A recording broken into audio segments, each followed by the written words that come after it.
बिस्मिल्लाहिर्रहमानिर्रहीम। अस्सलाम वालेकुम। कैसी प्यारी बहनों, पहली किस्त में मैंने आपको बताया था कि कैसे 18 साल की उम्र में मेरे ख्वाबों का सफ़र शुरू हुआ और सिर्फ 2 महीने बाद ही ज़िंदगी ने मुझे मेरे हम सफ़र से दूर कर दिया था। मेरा शोहर वो जो रोज़ी रोज़गार के लिए परदेश चला गया था, लेकिन मेरे लिए असल इम्तहान तो अब शुरू हुआ था। आज की किस्त में मैं बताऊंगी कि ससुराल में मैं कैसे एडजस्ट किया। ससुराल एक अनजान दुनिया, ये सिर्फ एक नया घर नहीं था, ये एक ऐसी अनजान बस्ती थी। यहाँ मुझे अपनी पहचान खोकर एक नई शनाख्त बनानी थी। शादी के बाद जब मैंने ससुराल की दहलीज पार की तो जहन में बहुत से ख्वाब थे। सोचा था ये भी एक घर है, शायद यहाँ भी मोहब्बत मिलेगी। लेकिन जैसे ही घर का दरवाज़ा बंद हुआ, मुझे एहसास हुआ कि यह घर मेरे मायके से कितना मुख्तलिफ है। मेरी तवक्कात कुछ और थी, मेरे ख्वाब कुछ और थे, लेकिन हकीकत बिल्कुल बरअक्स थी। ससुराल वाले जो मेरे लिए अजनबी थे, इनके दरमियान मुझे अपने शोहर के बगैर एडजस्ट करना था। अपने दिन रात वहाँ बगैर शोहर के इन नए लोगों के दरमियान में मैंने गुजारने थे।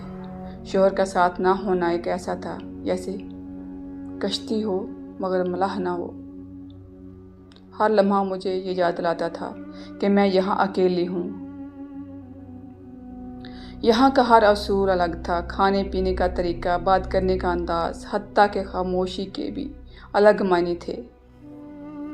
मायके में जो बात लाड से कही जाती थी, यहाँ वही बात बेअदबी समझी जाती थी।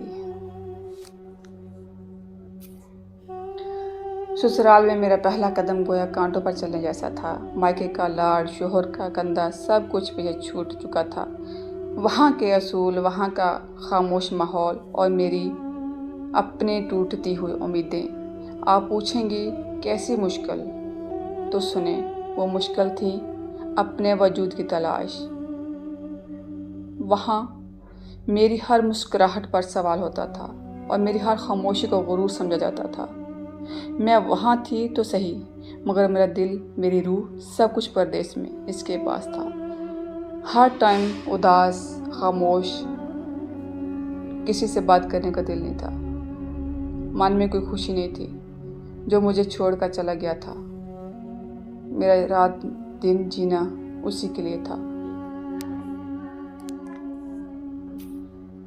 कभी कभी सोचती हूँ, क्या ये औरत की किस्मत है कि वो अपनी खुशियाँ, अपनी पसंद, सब कुछ एक अजनबी की दहलीज पर कुर्बान कर दे।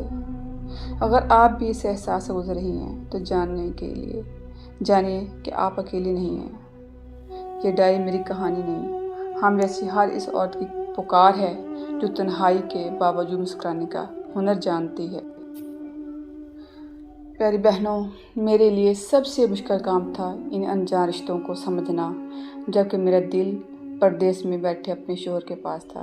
जब रात को फ़ोन पर बात होती तो वो भी महदूद होती, बस सलाम दुआ की हद तक। डर रहता था कि कोई सुन ना ले। कभी दिल का हाल तो बता ही ना था।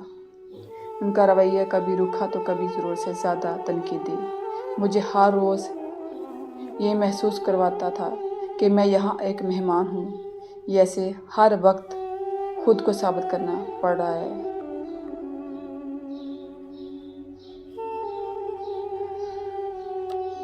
कई रातें ऐसी गुजरी जब तकिए के गुलाफ मेरी बेबसी के गवाह बने। क्या मैं वाकई इस घर का हिस्सा बन जाऊंगी?